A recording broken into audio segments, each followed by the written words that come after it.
podcast. I'm Lori Audate, the co host for Andy Audate Show, and together we explore topics about business, sales, and SaaS. How are you doing, Andy? I'm phenomenal. Just got done with a webinar presentation, and now I'm here with you, able to add value on our episode on our show. Yes, we actually got some content of you behind the scenes of a webinar, and you made a good point because I'm thinking like, oh, you probably do this once a month, but you're like, this is like the second one today. So, Yeah. how many webinars do you think you do in a week? With that being said, So group presentations. So today I've done two. It's 2 o'clock in the afternoon, and I've done two presentations so far. Two group presentations. I spoke to one group was 90 people, just under 90 people. So it was 89 people and then another one was 74. So total today was 163 different business owners that I spoke to today, and that's just within the last couple of hours. right? So that's it. Sounds like that's one of the powerful elements of group presentations because you could have spent the last 6 hours doing one-on-one, but you did two presentations and reached a lot more. Yeah, yeah. Like imagine, like the time frame for me to spend, for example, in that scenario, 163 people tuned in. So that's equivalent to me talking to 163 people at one time. So if I did the math and I spent, let's say, let's say 30 minutes, or let's just say round up to an hour, right? Of follow up and so forth. That's 163 hours. That's 163 hours that I would have to spend. So if I had back to back calendars, eight hours a day, it would take me about 21 days to complete what I did in the last 2 hours. So Mm. it will take 21 days of one on one calls for me to complete in the last what I did in the last 2 hours. And that would also take you away though from doing anything else. That's like back to back sales. You're not doing business development, product development, leading the team, or anything like that. You would just be call after call. Yeah, yeah. And if you remember years ago, that's how my calendar was. That's why I do it this way today. When Laura and I first started dating years ago, I was just back to back calls. It was every 30 minutes I had a call in between meal, even in between calls, I would try to take a bite of food and so on and so forth. And it would be 9 hours of just straight calls. And that was the start of my digital marketing journey. And today I don't have to do that anymore. I just do group presentations. Very true. Well, that actually takes me into today's topic. I want to dive deep into your journey, not just as a business owner, but specifically your sales journey.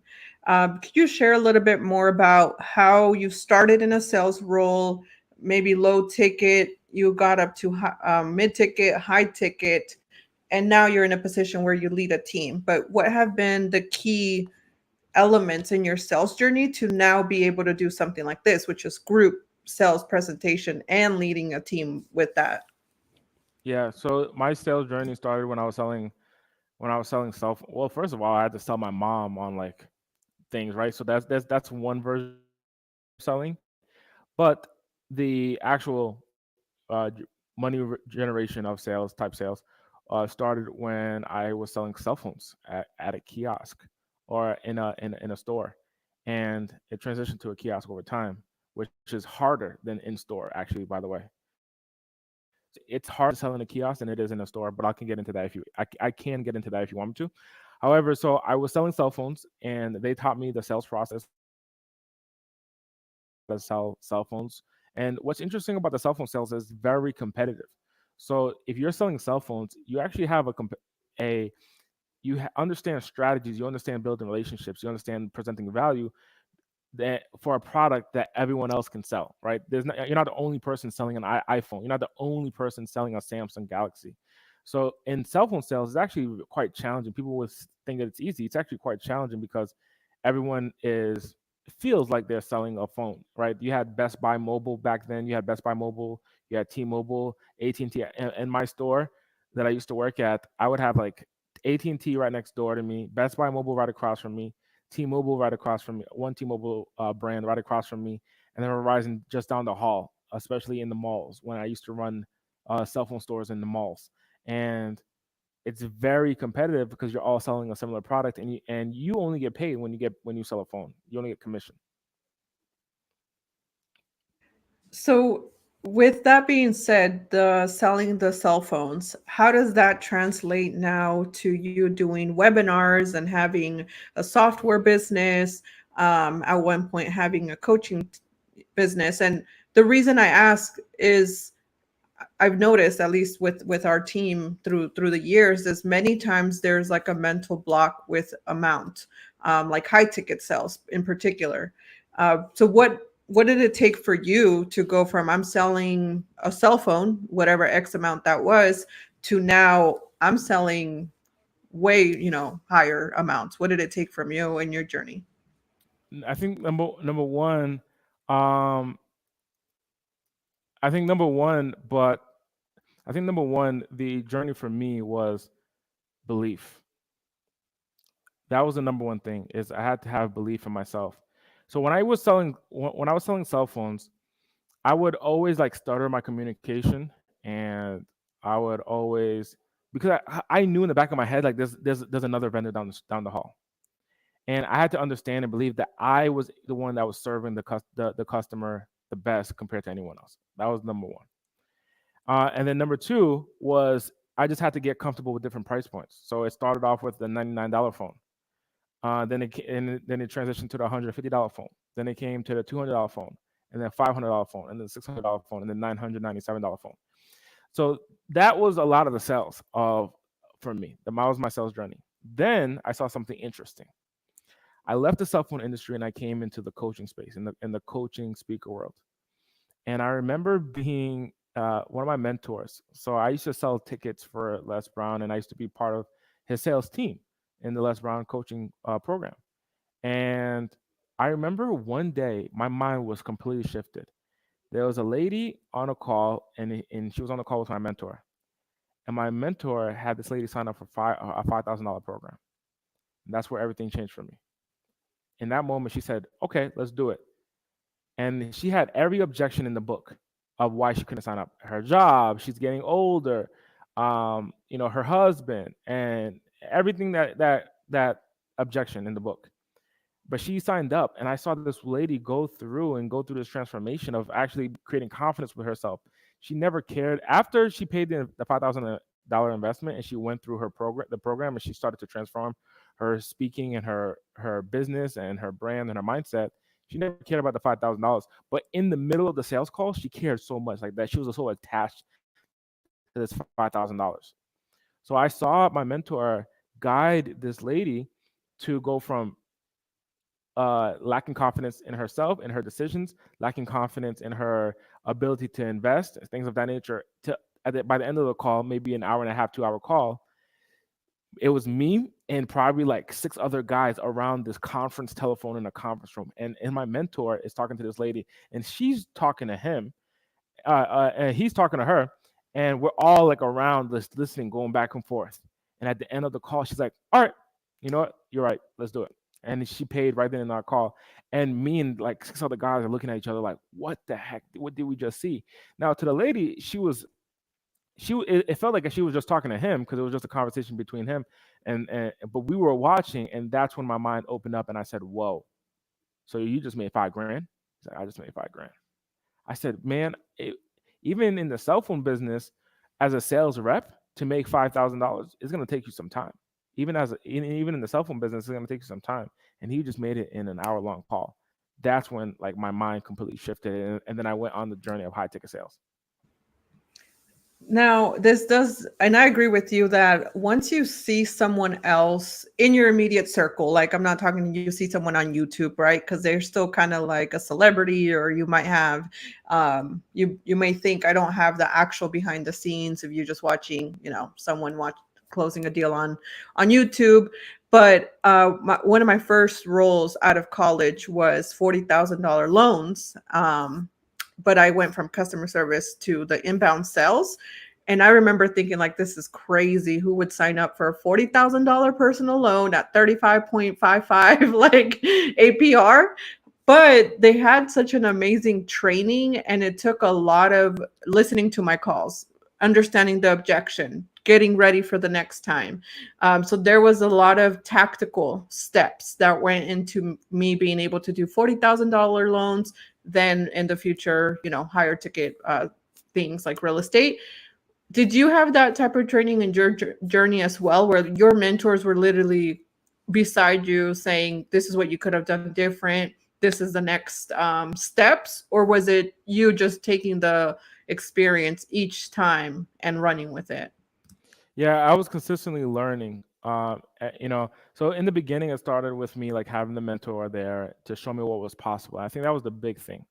But you don't know what you don't know until you do it, right? It's one thing to see someone else do it, but it's another thing to see someone else to do it yourself and say, okay, this is what I got to shift. For example, recently I was on a sales call with one of my team members, and my team member was going through like the offer, like you're gonna get this, you're gonna get that, you're gonna get this, you're gonna get that, you're gonna get this, you're gonna get that. And I just could tell that the prospect that was on the call was, in my experience, was standoffish. Now, the sales representative that was on the call could have been, uh, they didn't see that. They didn't see that per se. And when I jumped on the call, one of the things that I mentioned is, "Excuse me, do you believe that we can actually help you to grow your business?" And the person said, "Yes, actually, Andy, I don't know. I don't." And I said, "Ha ha, aha." She doesn't even believe. She doesn't have absolute certainty that we can help her. So it's not about negotiation, about price and so on and so forth, which that's what most people, salespeople would do, is that they'll negotiate and they'll say, okay, I'll get you the cheaper price. I'll get you the cheaper price. I'll get you the cheaper price. When I asked that person, do you actually believe that we can help you? And the person said, you know what, I don't know. And then I looked at their journey in our system. Now we have clients that has been with us for years. So when you call them and you say, "Hey, I'm calling from Andy Audate's office," they're like, "Oh, I know Andy. I've been either in your funnel for years, or I've attended his events. I've gone to his presentations, things of that nature, or they're already customers." But in this person's scenario, they came into our funnel 3 days ago, and we were treating that person as if they've been a long-term customer, which the communication is different, right? So when you say Andy Audate to a long-term prospect or a long-term customer, they're like, I know there's value there when it comes to Andy. But if it's someone who just came in 3 days ago and they downloaded something for free on our website, then and they're like just checking us out, then we can't contact them like a long-term customer. I was able to spot that within 60 seconds of understanding of getting on that call. I'm like, you don't see that we can actually help you. Let me ask to confirm. And when I asked, I was damn near right. Right? She's like, I don't know. So I share that with you because it takes experience, and the way that you're gonna grow in sales is more reps, just as many reps as possible. It's kind of like working out. What's the difference between working out for fatigue, right? What's the difference between working out for fatigue and then uh, working out and your body experience injury? Most professional lifters or people who lift quite often, they're able to tell, like, okay, my arm is giving out, not because I'm tired, but something's about to break. And they're able to slow down versus someone who's like brand new to working out. They start lifting, they're like, oh, it just feels weird. It must be working. And then they end up injuring themselves. Same thing in sales. So, being that you went through the learning curve and you said, "Hey, I took in the information, ran with it, whether mentors, experience," what type of shift did it take from you to now lead a sales team? Because the topic for today is building and leading a Salesforce team that delivers. What did it take going from you're a top producer and you know that, right? You can go into any organization, you could sell any product. Pretty much whatever sales goal you have, you hit it. But then what does it take to remove yourself from that role to be, I'm the top producer, and now you have to lead other people that are essentially starting where you were 10 years ago? Yeah, leadership is an interesting thing because, like, to lead other people, you got to be able to do it first. So that's the first thing, is I had to do it first. I had to get the I have to get the results myself. That was first. The second thing is that I have to understand where people are at. and understand that their journey and not get frustrated if they're not doing well or as I expected. The number three thing is how I coach them. The way that I coach is I make an effort to identify what that person did right and what they could have done differently rather than what's wrong. So when I coach somebody, I'm not going to go to them and say, man, you messed up on this sale. That's not what I'm going to say. I'm going to say, hey, what did you do right? Okay. And you explain what you did right. And then what could you have done differently? If I see what you see, if you're telling me the exact same thing that I would tell you, then perfect. You understood your challenge, and now you can essentially solve it. You can self solve. If you see something differently, so let's say for example, I'm talking to a salesperson. Now there's 4 steps to the sales process for almost every product. You greet the customer to build rapport. You qualify them. That's step number 2 is to qualify. So first one is greet, the second one is to qualify. Third one is to present the offer or the solution. And then the fourth one is to close, ask for the sale, to ask that person to make an investment. Now, in this 4-step sales process, let's say that someone skips the qualification. Qualification, what that could look like is, what has you interested in our product? How will this product help you? How long have you been trying to solve this problem? Like asking questions to understand which product to sell to the customer. If you skip that and you just say, hi, welcome to, let's say, Andy Audate's office. It's a pleasure to have you here. Now, on this call, I'm going to tell you about our coaching program. And in our coaching program, it is so valuable for your business, and it's going to help your business grow your income. It's going to help you grow your revenue for the top line of your business. We market specifically on social media. And then when you get a lead from social media, our system is going to automatically follow up and nurture that contact and to set up a sales appointment on your calendar. And then the price of it is $749 a month. What happens when that person says, I'm on this call because I don't have a business. Right. I don't have a business. And on top of that, the reason I'm on this call is because I heard Andy mention that there's strategies to streamline and automate sales appointments. And I don't want to do any of those sales appointments, but I want to have like automated sales presentations. So everything you just shared with me was incorrect. I don't want sales appointments. I heard Andy talk about that. What I want is automated webinar presentations that Andy talked about. And I have a job, so I'm not able to do all these things that you're talking about. And then the salesperson is going to be there like, okay, well, that didn't work. So this is skipping the qualification and going straight to the presentation. In that scenario, I'm just going to say, hey, this is what you could have done right. This is what you did right. But this is also what you could have done differently. Right. So you are able to identify where their areas of improvement are. And because you already did sales, you know what it takes essentially to close. What are your thoughts? And this is personal opinion, right? What are your thoughts on the business owner that says, I just started the business. I have the idea. I have the concept, but I'm going to throw a brand new salesperson in there. And they never closed not one deal. They just said, here's the script. Here, go do it. Report back to me and kind of just pass it on to the employee because they don't like sales. They like the other parts of the business. What are your thoughts on that business model? I think that what you got to do is that's not, that's not fair. But what you have to do, if you're in that scenario, you're gonna need to actually do sales yourself. That's what you got to do. The first thing is you got to do sales yourself. So you got to take your experience, and then what you're doing is duplicating your experience. I've seen business owners what they'll do is that they'll go ahead and hire someone and say, you're in the sales department. I need you to go and sell. And then you're like, they get on a call or they meet with a client, but they don't actually close any deals. And you're like, why didn't you close any deals? I know if I was there, I would have closed deals. And it's easy for you as the business owner to say that, but what's different is that you'll actually have the experience. So you're going to need to actually go ahead and sell yourself. That's the first step, is for you to go ahead and sell yourself. Now, once you have the skill set of selling, then when you put someone else in that role, you're going to be able to identify what if they did it right, what they could have done differently, what's ineffective, and what is effective. So the starting point for before building any sales team is actually just doing the sales yourself, building that skill set, and then sharing and teaching someone else on how they can essentially duplicate your results. So you don't agree with that? I know that was a very political, but you're saying don't do that, right? Just from experience, they just probably won't get any sales. Yeah, I don't agree with that. that You laugh at my political answers because I don't answer the question of yes or Yeah, no. I always tell you after the podcast, but you never answered the question though. Yeah, yeah, I know you. I should be a politician, huh? Yeah. Well, Andy the Andy reason Audate for president 2028. there you go.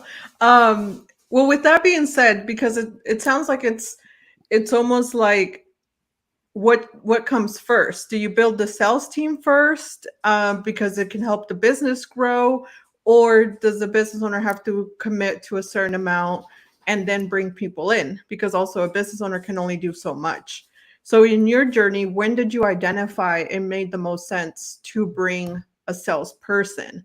Because in theory, usually that's the first person hired to increase revenue, which that helps with the ops and things like that, operation costs. It made sense to hire teams when my sales work became overwhelming.